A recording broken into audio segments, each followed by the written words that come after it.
Assalamualaikum warahmatullahi wabarakatuh. Innal hamdalillahi nahmaduhu wa nasta'inuhu wa nastaghfiruhu wa nastahdiih. Wa na'udzu billahi min shururi anfusina wa sayyiati a'malina. Man yahdihillahu fala mudilla lahu wa man yudlil fala hadiya lahu. أشهد أن لا إله إلا الله وحده لا شريك له وأن محمدا عبده ورسوله. قال الله عز وجل: يا أيها الناس اتقوا ربكم الذي خلقكم من نفس واحدة وخلق منها زوجها وبث منهما رجالا كثيرا ونساء واتقوا الله الذي تساءلون به والأرحام إن الله كان عليكم رقيبا. وقال تبارك وتعالى: يا أيها الذين آمنوا اتقوا الله حق تقاته ولا تموتن إلا وأنتم مسلمون. وقال تبارك وتعالى: يا أيها الذين آمنوا اتقوا الله وقولوا قولا سديدا يصلح لكم أعمالكم ويغفر لكم ذنوبكم ومن يطع الله ورسوله فقد فاز فوزا عظيما. فإن خير الحديث كتاب الله وخير الهدي هدي محمد صلى الله عليه وسلم وشر الأمور محدثاتها وكل محدثة بدعة وكل بدعة ضلالة وكل ضلالة في النار. Akhwati fillah, terutama saudari-saudariku seiman yang ada di Imsak, dan juga para pemirsa kaum muslimin dan juga ikhwani wa akhwati fillah yang mengikuti streaming atau kajian online pada kesempatan ini. Mudah-mudahan kita semuanya mendapatkan ilmu yang bermanfaat dan Allah mengajarkan kepada kita ilmu-ilmu yang bermanfaat, dan itu syaratnya adalah taqwa. Wattaqullaha wa yu'allimukumullah. Bertakwalah, Allah akan ajarkan ilmu-ilmu yang bermanfaat. Tayyib, kita masih membahas kitab Kashfus Syubhat. Dan akhwat yang ada di Hong Kong untuk menyimak bukunya di halaman yang kemarin ya, karena kita masih belum beranjak untuk membahas secara tuntas. فَإِذَا عَرَفْتَ, kalau engkau sudah kenal, sudah tahu, أَنَّ هَذَا الَّذِي يُسَمِّيهِ الْمُشْرِكُونَ فِي زَمَنِنَا كَبِيرُ الْإِعْتِقَادِ, yang disebut, yang digaungkan, yang disosialisasikan orang sekarang, i'tiqad, ternyata syirik. Mereka mengumbar berbagai macam opini, ini keyakinan saya, ini adalah akidah saya. Ternyata yang diklaim akidah, yang diklaim keyakinan itu syirik. Huwa syirkul ladzi nazala fihi al-Qur'an, bahkan sejatinya adalah kesyirikan yang telah Allah turunkan di dalam Al-Quran. Betapa banyak di kalangan sekitar kita, terutama di kampung-kampung, meyakini bahwa ini adalah keyakinan saya, bahwa sedekah bumi merupakan tradisi yang baik, keyakinan. Sedekah laut. Bahkan ada di antara mereka menolak bagebluk dengan membuat orang-orangan. Entah itu diletakkan di depan rumah-rumah, atau di jalan-jalan, atau di sawah-sawah. Ini adalah keyakinan saya. Bahkan dia klaim ini adalah kearifan lokal. Huwa syirkul ladzi nazzala fihi al-Qur'an, sejatinya adalah syirik yang Allah turunkan di dalam Al-Quran. Banyak sekali yang diklaim orang awam keyakinan dan akidah, ternyata itu adalah kesyirikan. Mengandung kesyirikan, minimal bisa menjadi pintu menuju kepada kesyirikan. Satu contoh, di antara mereka sedang mengadakan tumbalan, sedang melakukan tirakatan, sedang melakukan pengembaraan. Ternyata tirakatannya, pengembaraannya itu di dalam rangka untuk pengabdian dia kepada jin, yang itu adalah syirik yang diturunkan di dalam Al-Quran. Bukan hanya itu aja, wa qatala Rasulullah sallallahu alaihi wasallam an-nas alaihi, dan itu sejatinya yang Rasulullah SAW dulu perangi orang-orang musyrikun karena kesyirikan itu. Yang dia yakini orang sebagai i'tiqad, yang dinyatakan orang sebagai suatu i'tiqad, keyakinan yang harus dibela mati-matian. Fa'alam, maka ketahuilah, anna syirikal awwalina, sesungguhnya syirik orang-orang dahulu, akhafu min syirki ahli zamanina bi amrayni. Setelah kita mengetahui fakta di sekitar kita, klaim-klaim keyakinan dan i'tiqad yang itu sejatinya adalah kesyirikan, maka jadinya kita itu mengetahui bahwa syiriknya orang-orang pada zaman dahulu yang diperangi Rasulullah, yang didakwai oleh Rasulullah, itu masih lebih ringan ketimbang kesyirikan orang-orang pada zaman sekarang. Lebih berat, lebih parah. Dan bahkan mereka itu lebih berani untuk melakukan pelanggaran kesyirikan. Nanti kita akan berikan fakta-fakta, contoh-contoh di sekitar kita. Kita bukan berhalusinasi, kita bukan hanya sekedar mengklaim atau beropini, tidak. Kenapa dikatakan oleh Syekh Muhammad Ibn Abdul Wahhab kesyirikan zaman sekarang itu lebih parah? Dengan dua alasan. Yang pertama, annal awwalina la yusyrikuna, mereka orang-orang dahulu tidak menyekutukan Allah, wala yad'una al-malaikata wal awliya wal awsan ma'allah illa fir raha. Ini jadi orang-orang zaman dahulu yang didakwai oleh Rasulullah sampai akhirnya diperangi Rasulullah supaya dia berpindah dari kesyirikan mereka menuju kepada tauhid, yukhrijuhum minadh-dhulumati ilan nur. Mereka itu tidaklah menyekutukan Allah, tidaklah mereka itu berdoa kepada malaikat, kepada wali, kepada berhala, kecuali dalam keadaan raha, yaitu ma'mur, dalam keadaan sejahtera. Wa amma syiddatu fayukhlisuna lillahi du'a. Adapun dia dalam keadaan susah, terjepit, mereka mengikhlaskan diri kepada Allah. Cek di dalam surat Al-Ankabut. فَإِذَا رَكِبُوا فِي الْفُلْكِ دَعَوَا اللَّهَ مُخْلِصِينَ لَهُ الدِّينَ. Ketika mereka naik perahu dihempas oleh badai kencang, mereka mengikhlaskan doa kepada Allah. فَلَمَّا نَجَّاهُمْ إِلَى الْبَرِّ إِذَا هُمْ يُشْرِكُونَ.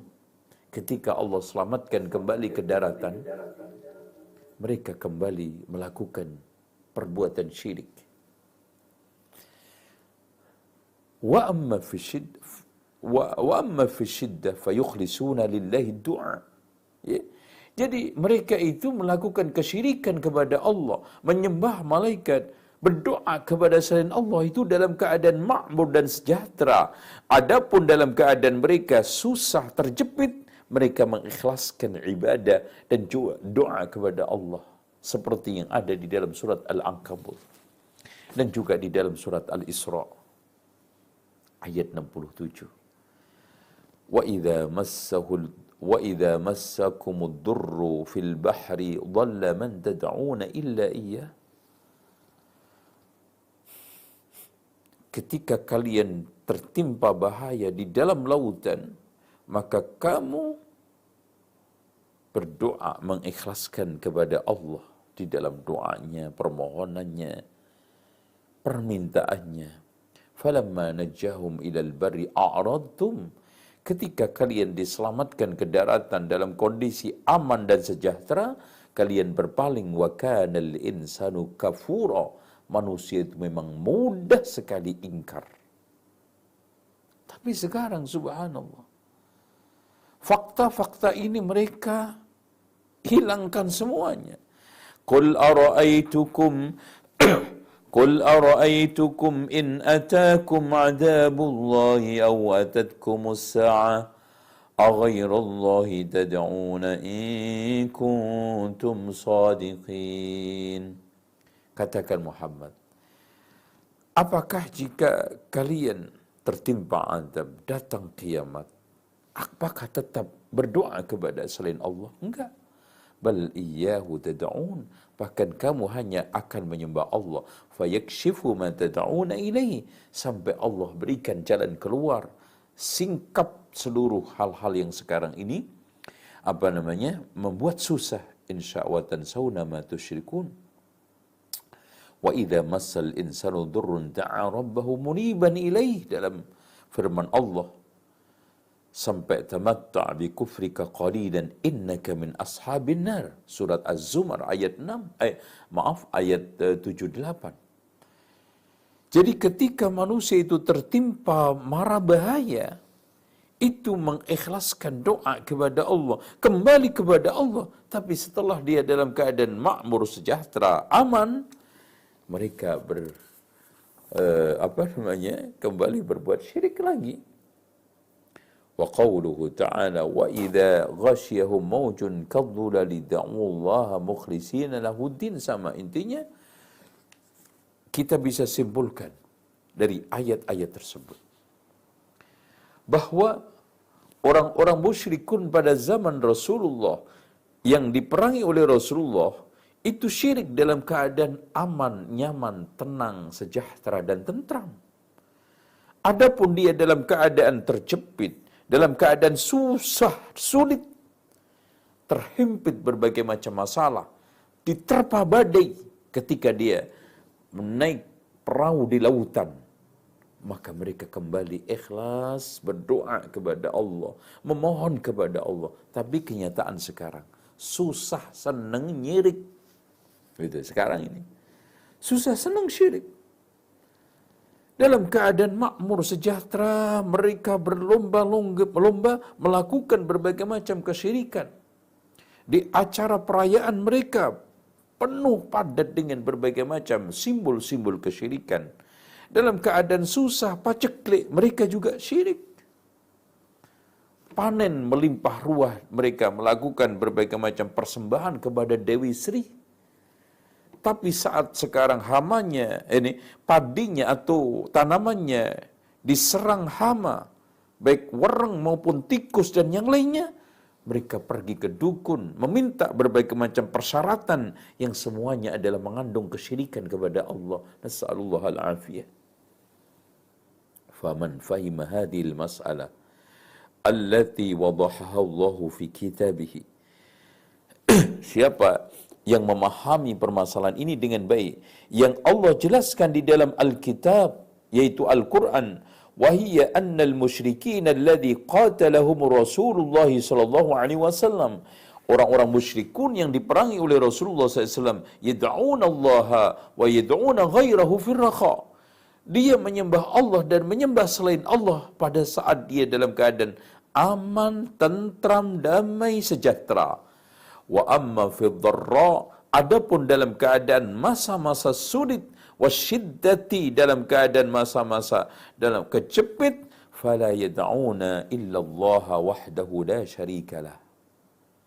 Tidaklah mereka itu berdoa kecuali mengikhlaskan permohonannya, permintaannya, kembalinya kepada Allah. Wa yansawna sadatahum, mereka lupa semuanya kaitannya dengan persembahan-persembahan selain Allah. Tabayyana lahul farqu baina syirki ahli zamanina wa syirkil awwalin. Dari sini kita bisa terang benderang mendapatkan satu perbedaan yang sangat nyata antara kesyirikan pada zaman kita sekarang dengan kesyirikan pada zaman dahulu. Walakin aina man yafhamu qalbuhu hadhihi al-mas'alah fahman rasikha.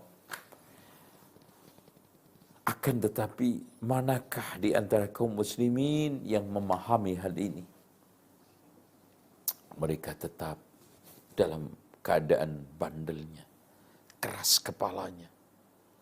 Bahkan subhanallah, saya mendapatkan satu keajaiban. Dalam kondisi yang berat ujian seperti ini pun, tampilan orang tidak menunjukkan dia takut kepada Allah, kembali kepada Allah, mendekatkan diri kepada Allah, mempertajam ibadah, memperpadat zikir, mengajukan berbagai macam pengajuan, permohonan dan permintaan dalam bentuk isti'anah pun, istighasah pun kepada Allah Subhanahu wa taala. Malah di antara mereka datang ke pekuburan, datang ke tempat keramatan. Dan bahkan ketika jatuh miskin pun mencari pesugihan-pesugihan dengan cara yang menyesatkan dan bahkan memalukan, memilukan. Dan nanti insya Allah kita akan sampaikan bagian daripada itu. Memang kesadaran itu didapat. Inna fi dzalika la dzikra. Itu semuanya bisa menjadi dzikra, peringatan. Liman kana lahu qalbun. Orang yang betul-betul masang hatinya. Hatinya itu diberikan ilmu yang bermanfaat, kepahaman yang kuat, kemudian setelah itu diamalkan. Ya. Inna fi dzalika la dzikra liman kana lahu qalbun aw alqa as-sam'a wa huwa syahid. Seperti itu. Jadi fokus betul-betul, konsentrasi betul-betul, menghadapkan wajahnya, menghadapkan pikirannya, menghadapkan tekadnya kepada Allah Subhanahu wa taala. Baru nasihat itu bermanfaat. Apalagi sekarang ini orang pemahamannya rusak. Dalil-dalil yang sampai kepada dia palsu alias bohong. Coba bayangkan, apa yang bisa kita harapkan. Jadi pemahamannya rusak. Khabar dan dalil yang sampai kepada dia adalah palsu. Tujuannya mereka juga rusak, mengikuti hawa nafsu. Kemana? Pasti dia itu lebih mudah kepada liang kesesatan daripada petunjuk kepada al-haq, yaitu dinul Islam. Itu sebab yang pertama. Al-amru tsani, sebab yang kedua, annal awwalina yad'una ma'allahi unasan muqarrabina 'indallah. Jadi orang-orang dahulu itu menyembah bersama Allah makhluk-makhluk yang mulia di sisi Allah. Imma anbiya, di antara mereka menyembah nabi, makhluk masih mulia. Wa imma auliya, masih mulia. Wa imma malaikah, juga masih mulia. Minimal makhluk-makhluk yang bersih, benda-benda yang suci. Yad'una asyaran, adalah suci, tidak najis. Au ahjaran, benda suci, tidak najis. Mudhi'an lillah, semuanya adalah dalam rangka bertaat kepada Allah. Laysat asiyatan, tidak bermaksiat. Wa ahlu zamanina, tapi orang-orang musyrikun pada zaman sekarang ini, yad'una ma'allahi unasan min afsaqin nas, menyembah bersama Allah orang-orang yang jelas-jelas fasik. Walladzina yad'unahum humul ladzina yahkuna anhum, mereka-mereka yang mereka agungkan, mereka kultuskan, mereka sembah, bahkan mereka beri cerita dengan terang-terangan Di antara Tuhan-Tuhan yang mereka sembah, makhluk-makhluk yang mereka agungkan itu jelas-jelas terkenal berbagai macam kriminalitas, kejahatan, keburukan, dan juga kekejian berupa perzinaan, pencurian, dan kemungkaran. Wa khairu dzalika, contoh faktual lain. Bagaimana orang berbondong-bondong di Gunung Kemukus menyembah tradisi seks, ritual seks, dengan mengikuti, mengagungkan yang namanya katanya Kiai Samudro. Ya, coba bayangkan. Siapa Kiai Samudro? Kita nggak jelas. Katanya sih dia itu masuk Islam. Ya. Mengikuti dakwahnya Sunan Kalijogo. Tapi intinya kejahatan yang diceritakan di dalam berbagai macam cerita menurut tradisi Jawa, bahwa intinya adalah Kiai Samudro ini adalah punggawa kerajaan Majapahit yang selingkuh dengan istri ayahandanya. Coba, yang selingkuh dengan istri ayahandanya, yaitu Ontrawulan. Coba. Jadi akhirnya karena perselingkuhan itu diketahui oleh ayahandanya, yaitu permaisuri ayahandanya, maka akhirnya karena sudah cinta seia sekata bulat, bahkan asmara sudah membara, kalau di dalam Arabnya seperti lagu Magidir, maka dia melarikan diri, bersembunyi sampai Gunung Kemukus. Di sanalah dia melakukan berbagai macam hubungan mesum. Namun di suatu tempat dia akan melakukan hubungan seksual dengan perempuan Ontrawulan yang tidak lain adalah istri ayahandanya. Ini kepergok orang kampung, akhirnya dihukum. Bahkan akhirnya dipancung. Sebelum dipancung dia bernadar, siapa yang bisa meniru perbuatan saya ini, maka dia telah menutupi kekecewaan saya, maka dia akan mendapatkan berkah ini, berkah itu. Subhanallah. Bagaimana? Satu keteladanan yang buruk, yang jelas-jelas terang seperti di siang bolong, seterang matahari, ya, lebih terang daripada kita jelaskan. Mereka dikultuskan, mereka diagungkan, bahkan dijadikan sebagai sumber untuk mencari pesugihan dan ma'isyah. Bukankah di situ ada kesyirikan? Bukankah di situ ada penyekutuan kepada Allah? Bukankah di situ ada maksiat besar yang bisa mendatangkan azab Allah secara bersama-sama, secara kolektif? Dan kalau dia meninggal su'ul khatimah, seandainya dia kaya pun hartanya tidak berkah. Dari fakta itu dan sekian banyak fakta di sekitar kita, apa yang dikatakan oleh Syekh Muhammad Ibnu Abdul Wahhab, bahwa kesyirikan pada zaman sekarang ini lebih parah daripada zaman dulu, menemukan momentumnya, menemukan buktinya, dan ada faktanya.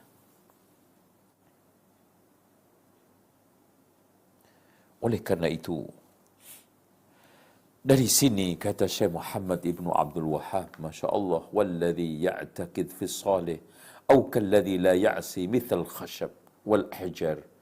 Otomatis, orang yang meyakini ketuhanannya soleh, ketuhanannya batuan, pohon, dan yang lainnya, wal ahjar, ahwan, itu lebih ringan mimman ya'taqidu fi man yushahidu fisqahu wa fasadahu wa yashhadu bi.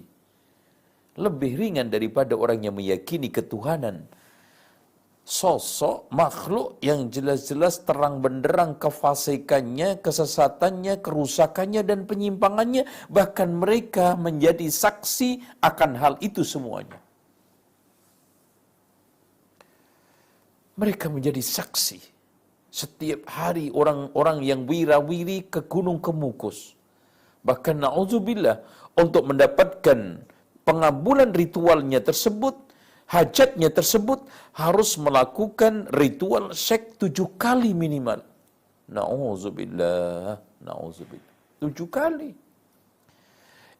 Yang perempuan mendapatkan pasangan tidak halal, otomatis laki-laki. Yang laki-laki mendapatkan pasangan tidak halal perempuan, makanya pelacuran di sekitar sana adalah berkeliaran. Nas'alullahal afiyah. Bagaimana kita membiarkan hal ini hidup di tengah kita, di sekitar kita? Apakah kita tidak takut azab Allah akan timpakan bersama-sama yang sebagai pembenar dari firman Allah, wattaqu fitnatan la tusibanna alladhina zalamu minkum khassah. Takutlah akan satu fitnah yang tidak akan menimpa orang-orang yang zalim saja. Dan inna syirka la zulmun azim. Kesyirikan itu kezaliman paling puncak. Oleh karena itu kesyirikan termasuk kezaliman. Dan Allah memberikan satu ancaman. Takutlah terhadap satu fitnah yang tidak akan menimpa kepada orang-orang yang berbuat zalim saja, yang melakukan ritual seks di Gunung Kemukus saja, tetapi orang-orang yang diam dan mereka yang tinggal di sekitarnya ketika azab Allah itu menimpa, semuanya akan juga merasakan. Dengan demikian, alam sekitar kita harus kita makmurkan dengan tauhid, ibadah kepada Allah, iman dan taqwa, akhlak yang mulia. Walau anna ahlal qura amanu wattaqaw lafatahna alaihim barakatim minas sama'i wal ard. Kalau seandainya penduduk negeri ini beriman dan bertakwa, maka Allah akan bukakan keberkahan dari atas langit turun dengan derasnya, dari dalam bumi terbuka dengan melimpahnya. Akibat apa? Iman dan takwa. Dan itu tujuan daripada pendidikan yang diamanahkan konstitusi, mencetak generasi yang beriman, bertakwa dan berakhlak mulia.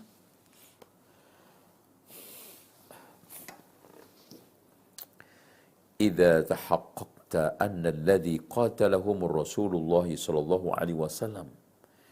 Kalau sekarang sudah menjadi nyata di depan mata kita dan pikiran kita, bahwa orang-orang musyrikun yang diperangi Rasulullah SAW ternyata asahhu uqulan, lebih lurus akal sehatnya, wa akhaffu syirkan min haula, lebih ringan kesyirikannya ketimbang mereka-mereka musyrikun pada zaman sekarang, fa'lam anna lihaula'i syubhatun yuridunaha ala ma dzakarna wa hiya min a'dhami syubahihim faskhi sam'aka li jawabiha wa hiya.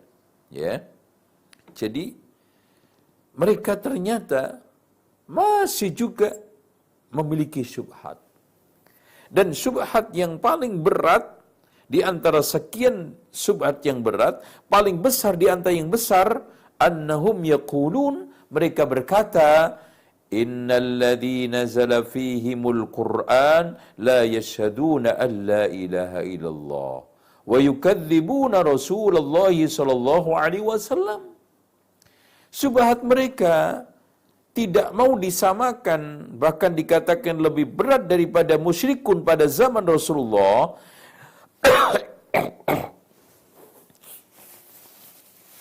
Karena orang-orang musyrikun pada zaman Rasulullah itu tidak bersaksi la ilaha illallah, mendustakan Rasulullah, mengingkari al-ba'ats, kebangkitan kiamat, wa yukadzibuna al-Qur'an, mendustakan Al-Qur'an, wa yaj'alunahu sihra, bahkan dia nyatakan sebagai sihir, wa nahnu nashhadu an la ilaha illallah, kami bersaksi akan la ilaha illallah, wa anna Muhammadar Rasulullah, wa nusaddiqul Qur'an, kita membenarkan Al-Quran, wa nu'minu bil ba'si, beriman kepada kebangkitan kiamat, wa nusalli wa nasum, kita salat, kita puasa. Fa kaifa taj'alunana mithla haula?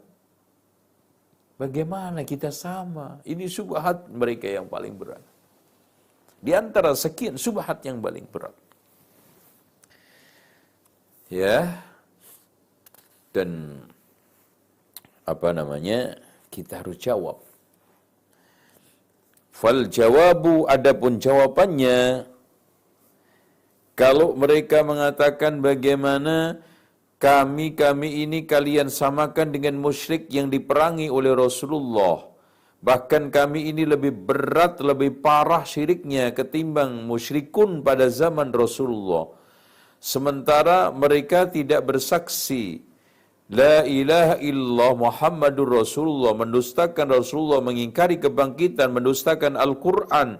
Sementara kami ini bersaksi La ilaha illallah Muhammadur Rasulullah, membenarkan Al-Quran, membenarkan adanya kebangkitan, kami solat, kami puasa. Bagaimana bisa sama? Fal jawabu, jawabnya, annahu la khilafa bainal ulama. Tidak ada ikhtilaf di antara para ulama, kullihim semuanya. Anna ar-rajula idza saddaqa Rasulullah sallallahu alaihi wasallam. Ketika seorang itu sudah membenarkan Rasulullah fi syai'in wa kadzdzabahu fi syai'. Jadi membenarkan Rasulullah di dalam satu bidang, mendustakan dalam satu bidang, annahu kafir. Lam yadkhul fil Islam. Artinya, kalau seandainya sekarang ini ada orang yang sekarang membenarkan tentang apa yang diberitakan oleh Rasulullah tentang siksa kubur umpamanya, tapi mendustakan soal masalah surga neraka, kafir. Sepakat itu. Nggak ada perbedaan. Bahkan dia sekarang kalau membenarkan bahwa jenggot itu adalah sunnah, tapi sekarang menutup aurat itu tidak wajib, saya ingkar itu. Saya mengingkari wajibnya hijab, saya mengingkari kewajiban haji, saya mengingkari sholat, kafir.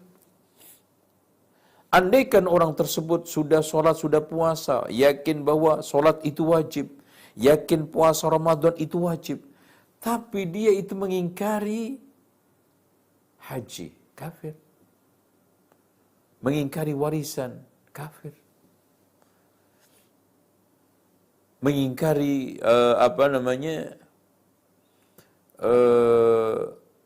haramnya daging babi, haramnya khamr, haramnya zina. Meskipun dia sekarang sudah bersaksi kepada Allah dan Rasulnya dengan tegas, asyhadu an la ilaha illallah wa anna Muhammadar Rasulullah, membenarkan Al-Quran, beriman kepada kiamat, bahkan puasanya bagus, salatnya bagus, tapi dia mengatakan zina itu halal. Gimana? Menurut ijma' para ulama, keluar dari Islam, murtad, kata Imam Asy-Syafi'i. Ya, lam yadkhul fil Islam. Wa kadzalika idza amana bi ba'dil Qur'an. Begitu juga. Kalau ada orang beriman kepada sebagian Al-Quran, wajahada ba'dahu, mengingkari sebagian ayat Al-Quran, kaman aqarra bit tauhid, seperti orang yang mengakui tauhid, wajahada wujubas salah, mengingkari kewajiban salat, wa aqarra bit tauhid was salah, atau bahkan dia telah mengakui tauhid, mengakui kewajiban salat, wajahada wujubaz zakah, tapi dia ingkar akan kewajiban zakat, maka dia telah keluar dari Islam. Au aqarra bihadza kullu, itu lebih utama, lebih hebat daripada Rasulullah sallallahu alaihi wasallam. Walamma lam yanqad unasun fi zaman Rasulullah sallam lil haji anzalallahu fi haqqi. Pada zaman Rasulullah sallallahu alaihi wasallam saja kaum murtadin mengakui semuanya, tapi dia tidak membayar zakat, diperangi oleh Abu Bakar. Mereka mengakui semuanya tetapi tidak mau haji, ditegaskan oleh Allah, walillahi 'alan nasi hajjul baiti man istata'a ilaihi sabila wa man kafara fa innallaha ghaniyyun 'anil 'alamin. Bahkan waman aqarra bihadza kullihi, barang siapa yang sudah meyakini seluruhnya bahwa dia bersaksi dengan baik, menetapkan Al-Quran, beriman kepada berbagai macam hal-hal yang wajib diimani, bahkan rukun iman, rukun Islamnya, solatnya ditunaikan dengan baik, puasanya, zakatnya, hajinya, tapi mengingkari kebangkitan. Dia tidak percaya adanya kiamat. dia tidak percaya adanya siksa kubur, dia tidak percaya adanya sirat, dia tidak percaya adanya surga neraka, kafara bil ijma', dia keluar dari Islam menurut ijma' para ulama. Wa halla dammuhu wa maluhu, dihalalkan darahnya dan hartanya oleh pemimpin penguasa Islam. Kama qala ta'ala, innal ladzina yakfuruna billahi wa rusulihi wa yuriduna an yufarriqu bainallahi wa rusulihi wa yaquluna nu'minu bi ba'din wa nakfuru bi ba'd wa yuriduna an yattakhidhu baina dhalika sabila ulaika humul kafiruna haqqan wa a'tadna lil kafirina 'adzaban muhina. Lihat, innal ladzina yakfuruna billah, orang-orang yang sekarang kufur kepada Allah, wa rasuli dan utusannya, wa yuriduna dan dia ingin ayyufarriqu bainallahi wa rasuli, membedakan antara Allah dan Rasulnya, mengimani bi ba'din dan mengkufuri bi ba'd, wa yaqulun nu'minu bi ba'din wa nakfuru bi ba'd, iman sebagian, kufur sebagian, dan dia menginginkan untuk supaya ada jalan menuju kepada kekufuran iya, keislaman iya. Dia ambil jalan tengah maksudnya. Yang pada zaman sekarang ini disebut dengan netral. Dia tidak mihak sana mihak sini. Apa kata Allah? Ulaika humul kafiruna haqqa.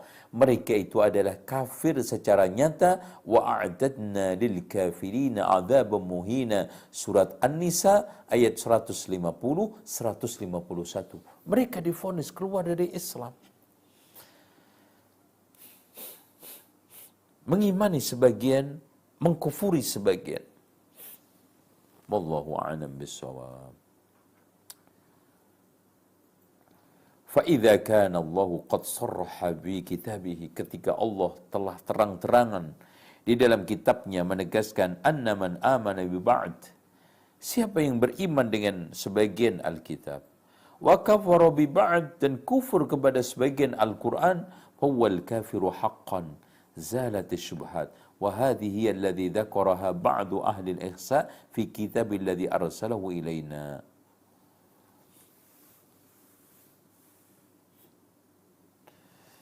Tayyib. Fayuqalu aidan, dan juga bisa kita katakan, idza kunta tuqirru, jika kalian sudah mengakui anna man saddaqa Rasulullah sallallahu alaihi wasallam fi kulli syai', siapa yang telah membenarkan Rasulullah di dalam seluruh ajarannya, tapi wajahada wujubas salah, tapi mengingkari kewajiban salat, annahu kafir halalud dam, dia keluar dari Islam, halal darahnya, wal mal, dan hartanya, bil ijma', secara ijma'. Wa kadzalika idza aqarra bi kulli syai'in, seandainya orang sudah mengakui seluruh syariat Islam, seluruh keyakinan Islam, ilal ba's, kecuali dia mengingkari kebangkitan.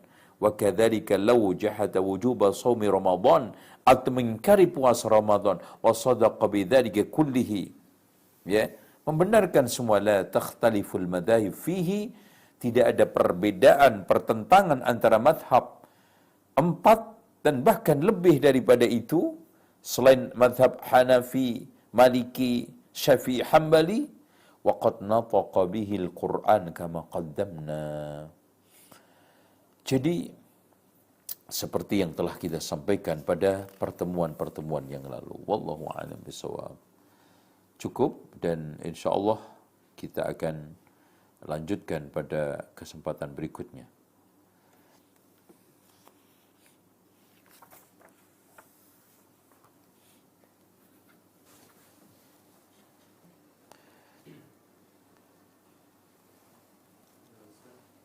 Barakallahu fiik Ustaz atas materi yang telah antum sampaikan.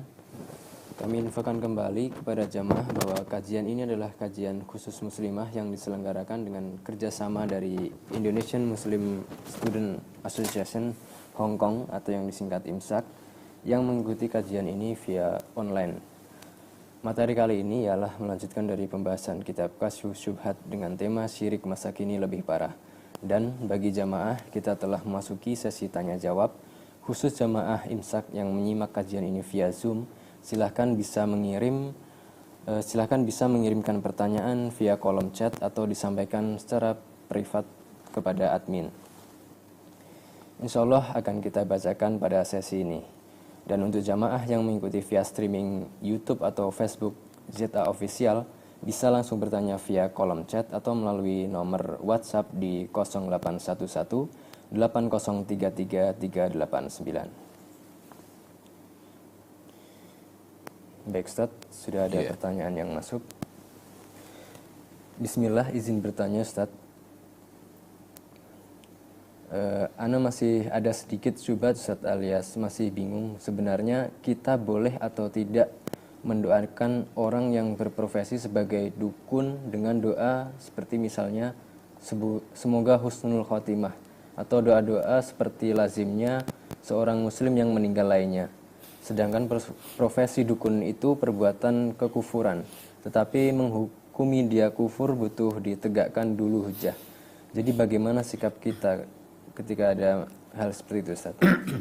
Baik.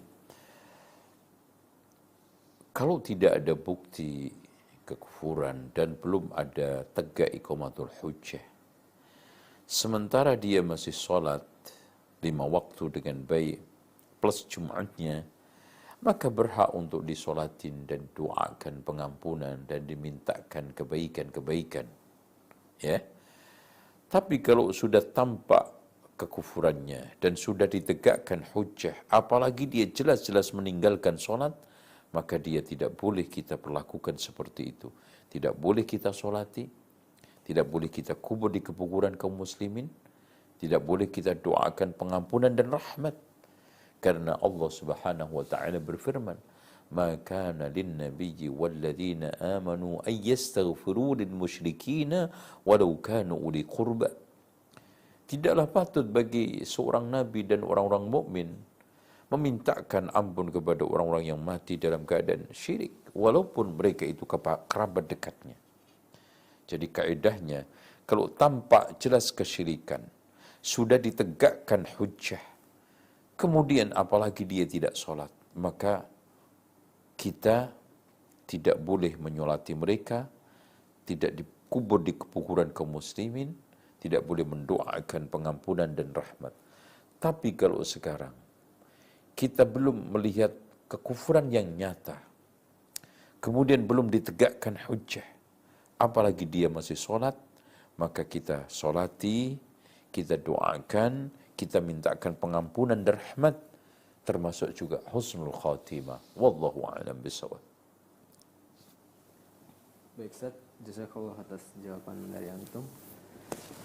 Kemudian ada pertanyaan kedua Ustaz, di luar tema Ustaz. Iya. Afwan Ustaz, izin bertanya.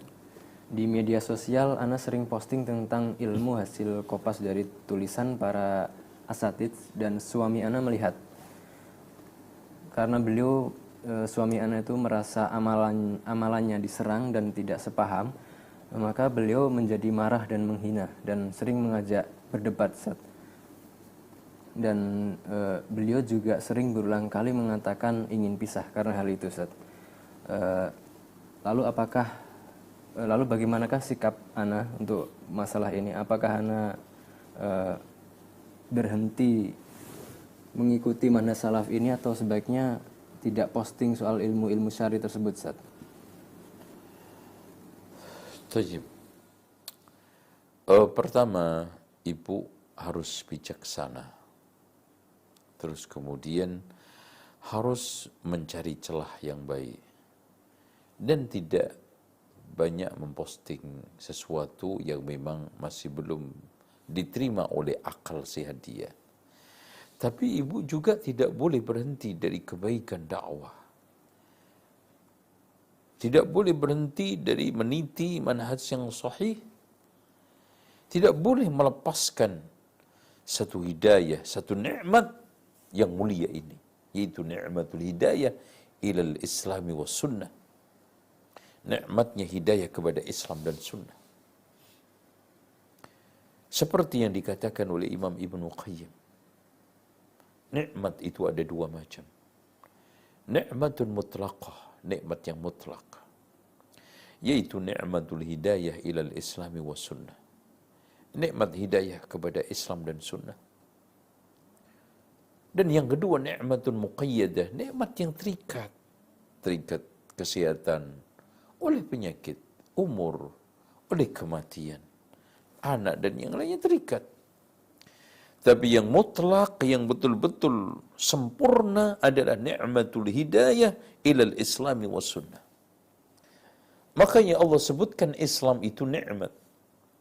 Al-yawma akmaltu lakum dinakum wa atmamtu 'alaikum ni'mati wa raditu lakum al-islam madinah. Oleh karena itu yang ibu lakukan sekarang adalah satu, mendekatkan diri kepada Allah sedekat-dekatnya, memohon kepada Allah agar hati suami dibukakan oleh Allah. Dan itu banyak kisah terjadi. Kemudian yang keduanya, ibu mantapkan ya perjuangan, mantapkan hijrahnya, mantapkan keyakinan kita. Insya Allah tidak akan goyang seberat apapun rintangan yang terjadi. Kemudian yang ketiganya, ya kita di dalam masalah pendekatan. Pendekatan ini kita harus lihat kondisinya, lihat maslahatnya. Ya, jangan hanya share tanpa ada maslahatnya. Harusnya kita letakkan dasar-dasar dulu, rukun iman dia pelajari, rukun Islam dia pelajari, kemudian dikenalkan hal-hal yang seperti itu. Oleh karena itu di sini ada skala prioritas ilmu, ada fardu ain, ada fardu kifayah. Oleh karena itu untuk mendakwai suami itu dibutuhkan ilmu sebelum berdakwah, lemah lembut ketika berdakwah, dan yang ketiga sabar setelah berdakwah, karena resikonya pasti ada. Apalagi suami yang memiliki polse, suami yang memiliki otoritas, suami memiliki kendali rumah tangga, tidak mudah. Ya, itu pesan saya, itu nasihat saya. Wallahu a'lam. Barakallahu fiik Ustaz atas jawaban yang telah antum sampaikan. Kemudian kita lanjut dengan pertanyaan selanjutnya Ustaz. Bismillah, izin bertanya Ustaz, di masyarakat kita ada sebuah lagu yang berjudul Ya Thayyibah, dan lagu ini mengandung kesyirikan di dalamnya. Mohon dijelaskan Ustaz makna Thayyibah ini, karena orang sufi mengartikannya dengan nama yang baik untuk Allah Subhanahu wa taala. Jazakallahu khairan Ustaz. Baik. Saya tidak hafal banget, coba kita lihat isinya ya.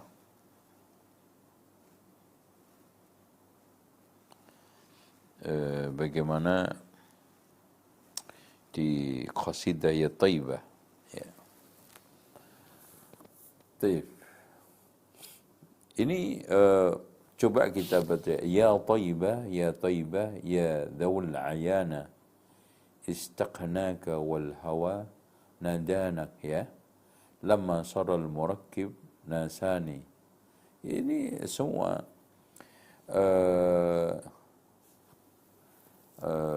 jadi di sini kalau kita lihat adanya satu pemujaan kepada dirinya sendiri, dan juga ada unsur juga wahdatul wujud ya. Kiblati baitullahi sabir ya alani yauman laki zair ya. Intinya kita harus cerah, ini jauhi, dan kita tidak nyanyikan, dan kita harus jauhi. Dan ini juga yang menyanyikan juga tertuduh dengan tuduhan Syiah. Oleh karena itu ini adalah termasuk qasidah-qasidah murahan yang tidak patut untuk kita lantunkan. Itu aja ya. Wallahu a'lam bishawab.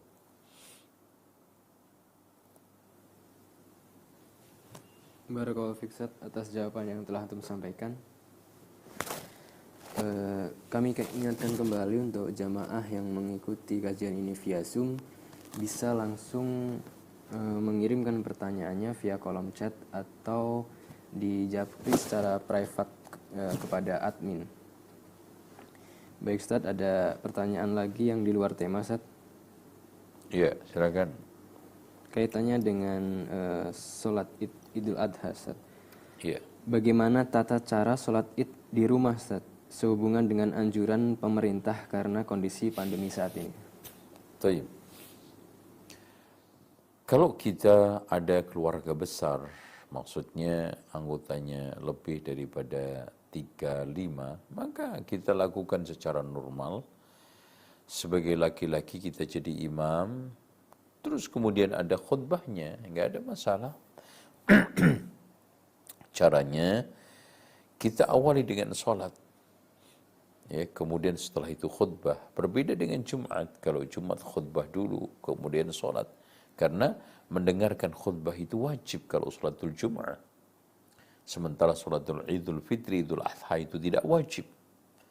Berdasarkan sabda Rasulullah SAW ketika khutbah Id, man ahabba ayyajlis falyajlis wa man ahabba ayyakum falyakum, ya.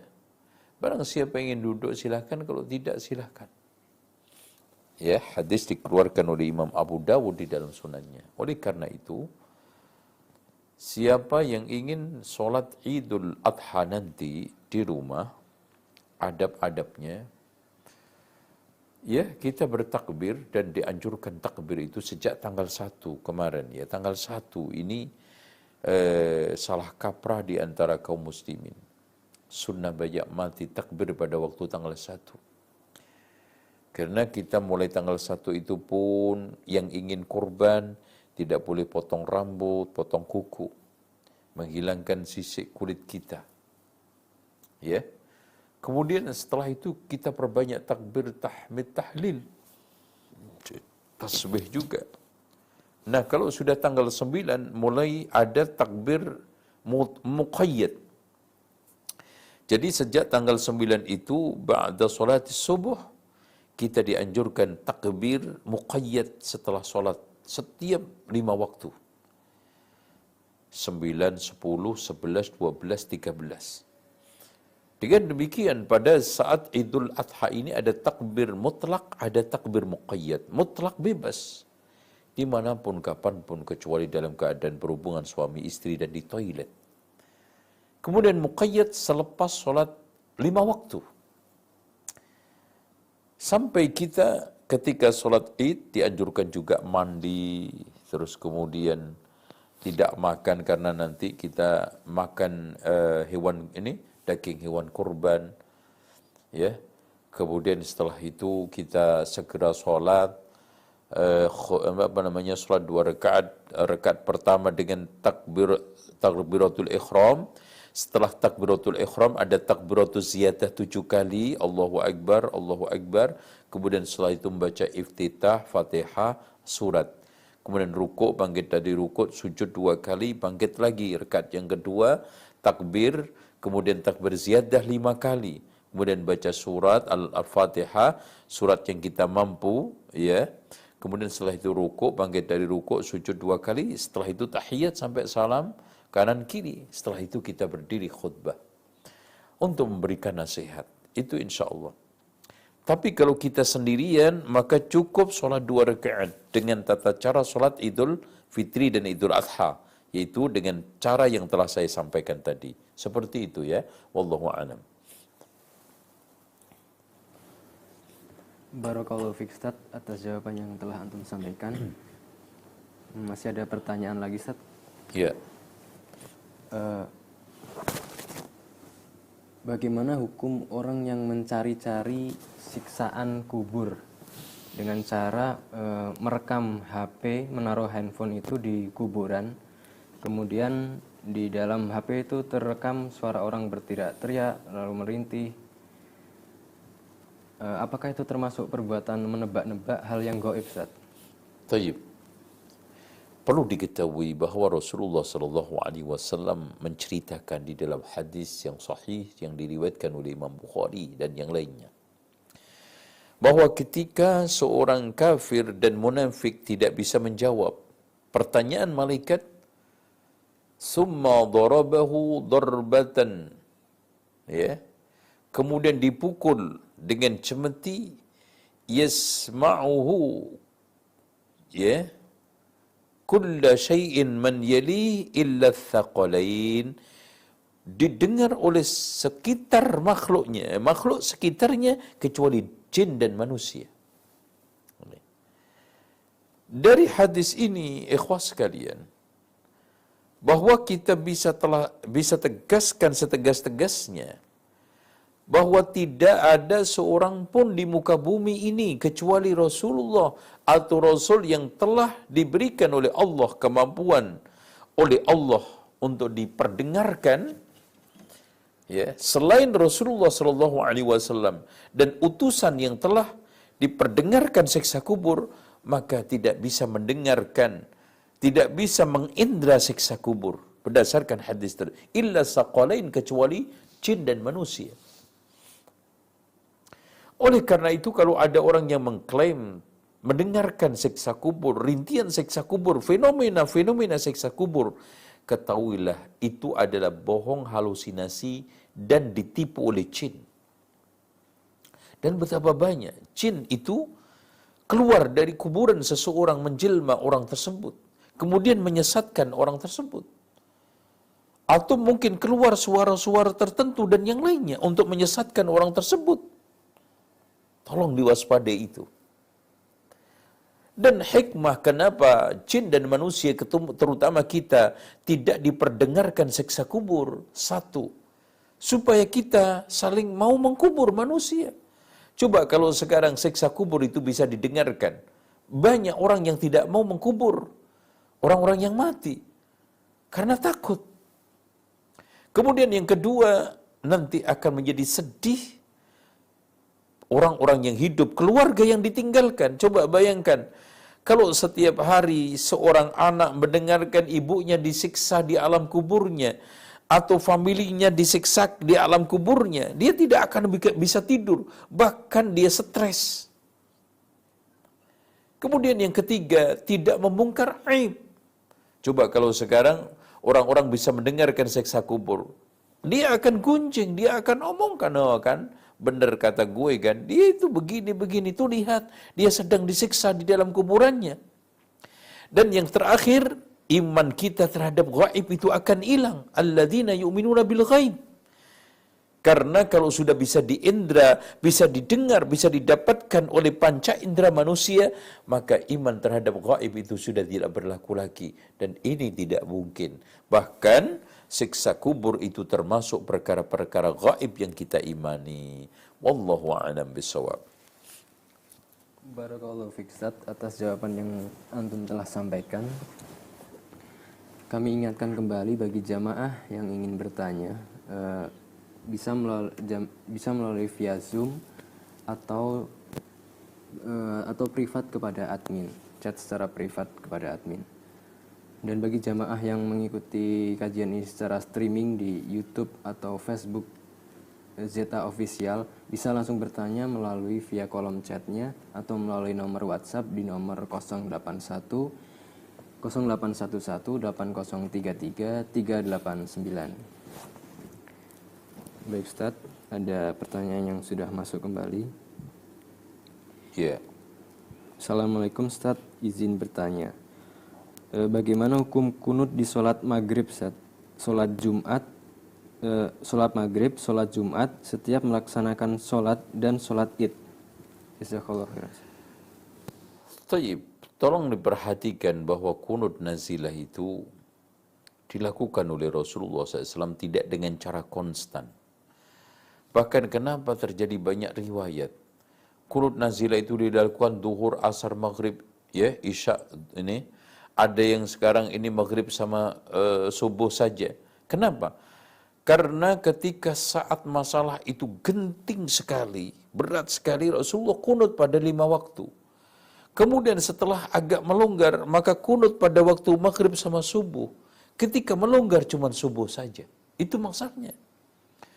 Dan sebagian pendapat ulama, kunut nazilah itu bukan kemauan siapapun, bahkan telah mendapatkan satu instruksi dari pemerintah. Dari sini kesalahan sebagian orang yang juga mengatakan bahwa saya tiap hari sholat jenazah karena tidak mungkin di belahan dunia ini lepas dari kaum muslimin yang mati. Makanya saya tiap sholat 5 waktu, sholat ghaib. Ini juga salah. Tiap sholat 5 waktu dia kunut ini nazilah. Ini juga salah. Karena sunnahnya Rasulullah SAW, kunut nazilah itu dilakukan tidak secara konstan. Karena memang nazilah itu dari kalimat apa Pak? Ikhwan. Nazilah itu turun insidental. Ya, suatu kejadian yang tidak terus-menerus, nazilah. Makanya ada istilah fikhun nawazil. Fikih nawazil itu fikih kontemporer yang muncul karena suatu kejadian. Tidak terus-menerus, ya. Wallahu a'lam bishawab, ya. Barakallahu fiik Ustaz atas jawaban yang telah antum sampaikan. Kemudian ada pertanyaan lagi Ustaz yang udah masuk. Afwan Ustaz, izin bertanya, bolehkah kita ijab qabul di dalam masjid Ustaz? Kalau pernikahan di masjid itu boleh-boleh saja, ya. Tetapi tolong dijaga, jangan sampai terjadi ikhtilat laki dan perempuan. Kemudian setelah itu jangan sampai ada orang yang buka-bukaan aurat ketika masuk masjid. Perempuan, ya, enggak boleh. Ya, menampakkan aurat di dalam masjid. Ya. Kemudian setelah itu tidak ada suatu musik-musik juga, ya. Diiringi dengan iringan-iringan musik atau menjelang atau sesudahnya, tidak boleh. Di situ hanya murni akad. Dan juga pengantin perempuan tidak boleh disuruh untuk maju. Cukup sekarang mempelai laki-laki, calon mempelai laki-laki dengan walinya sudah cukup. Qabiltu nikahaha, ankahtuka wa zawwajtuka. Kemudian qabiltu, setelah itu selesai. Pencatatan dilakukan dengan paralel. Ya, yang ditangani oleh KUA. Kemudian tanda tangan diserahkan kepada mempelai laki, ini perempuan, sudah selesai. Itu caranya insyaallah, ya. Wallahu a'lam. Barakallahu fiik Ustaz atas jawaban yang telah antum sampaikan. Masih ada satu pertanyaan lagi Ustaz. Ya, silakan. Bismillah, ana seorang istri ingin bertanya. Ya. Bagaimana cara mengajak anak dan suami kepada sunnah Ustaz? Mengingat susah untuk diajak kepada sunnah. Dan dosakah kita jika kita tidak berhasil mengajak anak dan suami kepada sunnah? Tayyib, tolong diperhatikan ya ikhwan wal akhwat fillah, terutama penanya. Wa ma 'alaina illa al-balaghul mubin. Tidaklah tugas kami, tugas para rasul, kita juga kecuali menyampaikan. Bahkan tolong diperhatikan, pahala dakwah itu didapat sudah kita kantongi hanya sekedar kita menyampaikan, meskipun orang yang kita ajak itu tidak sadar, tidak mendapatkan petunjuk. Nabi Nuh alaihissalam telah mendapatkan pahala sempurna dan utuh meskipun anaknya tidak masuk Islam. Nabi Muhammad mendapatkan satu pahala dakwah utuh meskipun pamannya tidak ada yang masuk. Ini Abu Lahab, Abu Jahal tidak masuk Islam. Ya, Abu Talib tidak masuk Islam. Begitu juga. Kemudian yang kedua, yang penting kita usaha, yang penting kita minta kepada Allah, ikhlas di dalam mengajak. Insya Allah hati mereka akan dibukakan Allah Subhanahu Wa Taala dengan adabnya, dengan kesantunannya dijaga. Ya? Seperti itu, dan alhamdulillah termasuk kebaikan seorang wanita adalah satu usaha dia ingin supaya anaknya, suaminya mendapatkan petunjuk. Padahal ini harusnya kerjaan laki, kerjaan perempuan, kerjaan suami yang mendapatkan porsi paling utuh dari Allah. Ya ayyuhalladzina amanu qu anfusakum wa ahlikum nara. Itu adalah porsi yang harus dijalankan oleh laki-laki, oleh suami. Tapi ibu bisa melakukan itu, insya Allah mendapatkan kemuliaan, pahala berlipat ganda, dan juga kebaikan dari Allah, insya Allah. Wallahu a'lam bishawab. Barakallahu fiik Ustaz atas jawaban yang telah antum sampaikan. Masih ada satu pertanyaan lagi Ustaz. Bismillah, izin bertanya Ustaz. Bagaimana cara menghindari undangan dari tetangga tentang amalan bid'ah atau suatu amalan yang berbau syirik, Ustaz? Ia datang sebelum dan sesudahnya sambil minta maaf tidak bisa datang. Ya, syukur-syukur pas ada acara itu ada acara yang lebih penting. Udah, insya Allah dengan cara seperti itu kita akan bisa mensiasatinya. Ya, datang sebelum atau sesudah acara sambil menyampaikan maaf, kemudian menjelaskan. Syukur-syukur kita bisa mendakwai mereka. Kalau tidak cukup minta maaf karena adanya suatu urusan ke tempat lain. Itu aja. Wallahu a'lam bishawab. Baik Ustaz, barakallahu fiik atas jawaban yang telah Antum sampaikan. Demikian itu adalah pertanyaan terakhir Ustaz, dan kami persilahkan kepada Ustaz untuk menyampaikan kesimpulan kajian di siang hari ini. Taib, alhamdulillah di ujung kajian ini saya ingin memberikan satu kesimpulan bahwa apa yang dikatakan oleh Syekh Muhammad Ibnu Abdul Wahab, kesyirikan pada zaman sekarang ini lebih parah daripada zaman dahulu. Menemukan faktanya, menemukan momentumnya.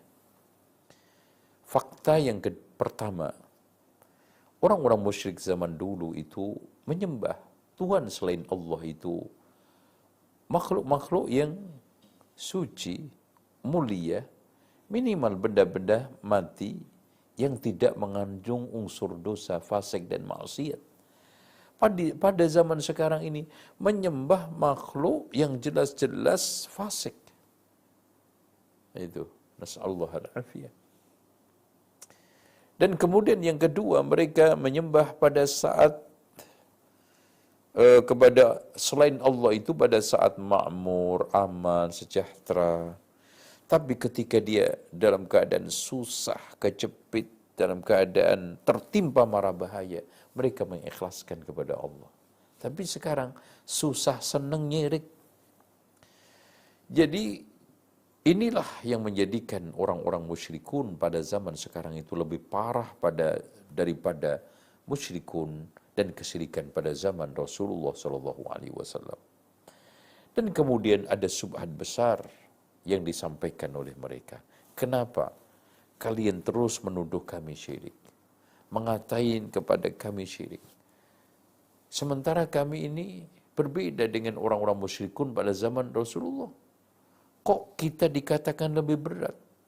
Mereka tidak beriman kepada Rasulullah, mendustakan Al-Quran, mendustakan kebangkitan, tidak bersyahadah la ilaha illallah Muhammadur Rasulullah, sementara kami bersyahadah la ilaha illallah Muhammadur Rasulullah, membenarkan Al-Quran, mengimani kebangkitan, kami juga sholat, kami juga puasa. Bagaimana sama?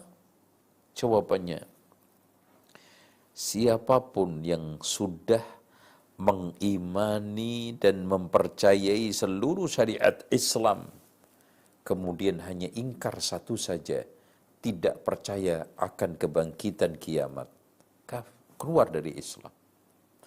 Sudah mengimani semuanya, tetapi dia mengingkari haramnya babi, keluar dari Islam. Mengingkari haramnya khamr, keluar dari Islam, satu saja. Oleh karena itu, benar apa yang dikatakan oleh Syekh Muhammad Ibnu Abdul Wahab tadi. Dan tema bahwa kesyirikan masa kini lebih parah telah mendapatkan argumentasinya secara rasional dan secara faktual, insyaallah. Demikian aqulu qawli hadza wa astaghfirullah li wa lakum wastaghfirullahal azim innallaha huwal ghafurur rahim. Subhanakallahumma bihamdika asyhadu an la ilaha illa anta astaghfiruka wa atubu ilaik. Wassalamu alaikum warahmatullahi wabarakatuh.